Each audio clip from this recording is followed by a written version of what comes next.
Lamar Jackson, the Ravens plan to sit their quarterback this Sunday. Baltimore has already clinched that #1 seed in the AFC, so really not much to play for against the Steelers on Sunday. But Shannon, is this a mistake to sit Lamar in Week 17? Skip, it's hard to say it's a mistake because John Harbaugh knows his team better than me sitting on the outside looking in. But having gone through this one time in '96, Mike didn't play the starters, some of the starters, myself, John, TD, and we lost in the divisional round to Jacksonville in the next year. In '98. We had everything sold up. We were 14-2, and Mike, like, you guys are playing the last game of the season. Skip, unless there's an injury, and like I said, I don't know. I understand Mark Ingram. I understand Mark Ingram not playing. We saw what happened. He lived off the field and didn't come back into the ball game. Yeah, I don't even know if he's going to be ready for the playoff. Right. But for me, Skip, if I'm looking at it like this is going to be 3 weeks. If he doesn't, he's not going to play. John Harbaugh's made that crystal clear. He's not playing. This is going to be 3 weeks. He's running white hot right now. I don't want him to lose not one slight of the edge that he's playing with. Now, Skip, if he has an injury, a nagging injury that, he's been dealing with, okay, I get all that. But just to rest him because, we want to protect him, I just think the thing is that when a guy like this is in a rhythm, you just keep it going. You play, even if you only play him for a half. Say you play him the whole game, you play it for a half. But let him get some game-type action because this week he's off. Next week, the first round, they're going to have the bye all the way through. And so it's going to be 3 weeks before he play again. Skip, I don't want to say it's a mistake because John Harbaugh knows his team better than Shannon Sharp does. But unless there is a nagging injury that's going on that we don't know about, I would play Lamar Jackson at the bare minimum half. Which is why, gut feeling, who's calling you? Is that John Harbaugh? No. Okay. Was that my phone?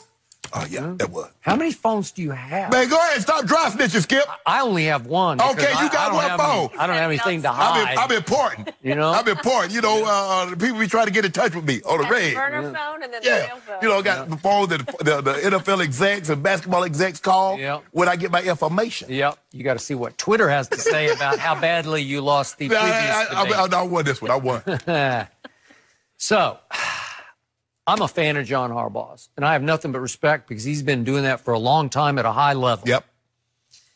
And yet, to me, this is a mistake because, to your point, this offense is a precision timing offense with a lot of mesh point rhythm to it where you have to stay in the rhythm. Even their passing game has a lot of rhythm to it, and there's a lot of timing to it. And he has played at an extraordinary level against a very difficult schedule and just keeps rising and rising and rising. And I can only equate it to me to what happened recently to my team, the Dallas Cowboys, when Dak was a rookie because they went through what you went through in '96. They clinched Week 16, the NFC East. It was Dak's rookie year, Zeke's rookie year. And Jason Garrett said, okay, I'll give you a little taste at Philadelphia. Right. But it's against a division rival, and you got to be careful because they're going to be laying for you. So he let Dak play 2 series, and he let Zeke play no series. Right. And Dak went 4 for 8 and had a lower QBR of 45, and it cost him the QBR championship that year. So he dropped from 1 to, I think, 3. The point is, then 2 more weeks passed after that, and they came out against Green Bay, Aaron Rodgers and company, and a more veteran football team, and they just weren't ready to play. Right. And they fell behind 21-3 at home in a quarter and a half of that game. And then finally, Dak said, okay, let's play. And they started playing. They got all the way back to 31-all, and you know what happened. Right. Mason crossbar happened. They lost 34-31. Right. So at least they redeemed themselves. But I couldn't get it out of my psyche that, man, they just didn't play at Philadelphia, and then they weren't ready to play as a young football team in a playoff game against a veteran football team at home. Right. So I fear for Lamar, and I get it. He is a gifted runner and a gifted thrower. So how do you keep him in his flow, in his rhythm, and protect him? Well, it's hard to completely, you have to just give it up. You have to just say, it's football, and you just have to go play. And the thing is, what they did with me, Skip, is that I was dealing with an ankle injury. But since I didn't play the last game, I ran scout team. Okay. So, but all right, Lamar Jackson's going to run scout. I mean, that's not, Lamar Jackson is not a drop back. I mean, you're going to possibly play someone that's a drop back passer. So who is he mimicking? I don't know. But 3 weeks is a long That's time a long not time. to play football at this time of year. Right. It just feels wrong to me. Because, well, look, everybody has to, but you look at Coach Belichick, don't nobody get off. Everybody play. Brady played, Edelman played, everybody played. They've been having home field sold up for so many years, but the guys play because he understands. Football is all about rhythm. It's all about timing. And you don't want one thing to go awry. You want to stay in that rhythm, that timing mode. Like I said, now, if he has an injury that's been nagging him, that's been bothering him, okay, I get it. But just to say, we want to protect him, it's football, Skip. Hey, Jimmy Johnson, loved him, covered him, still love him, obviously. That last game of that breakthrough year in '92 when they were about to go win the Super Bowl, the last game was meaningless at home against Mike Ditka's Chicago Bears.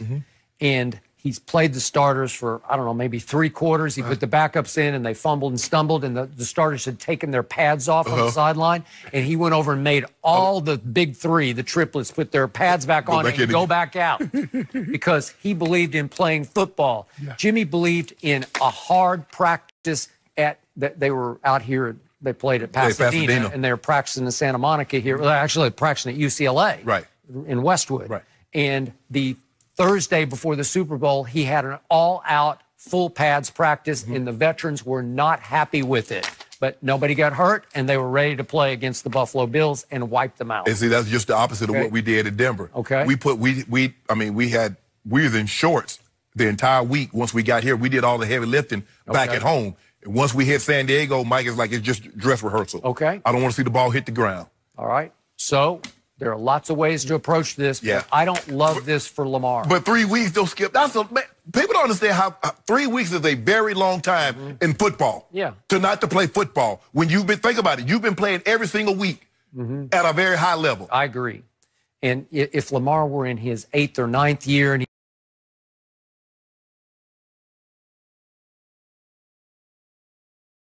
he'd been doing this for a long time and he'd won a Super Bowl, I'd say, okay, I got it.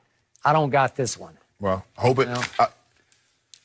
it better end well for him. Because you know what's going to happen.